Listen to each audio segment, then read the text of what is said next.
да марапаттарға ұсынған, оның құрметін көріп жатыр. Сондықтан бүгінгі сөзді Манарбек бауырымызға берейін.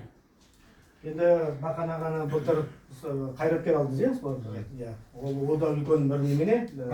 Иә, марапат спорт комитеті министрдің атынан алған. Мен биыл енді еңбек даңқы ордені. Үлкен нәрсе.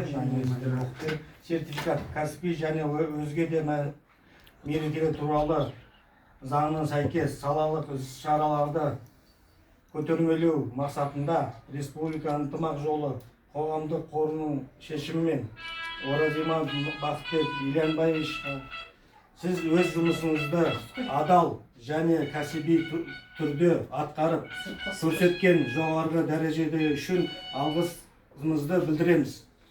Сізді алдағы еңбектеріңізді шығармашылық шабыт, елдеріңізге саулық тілейміз.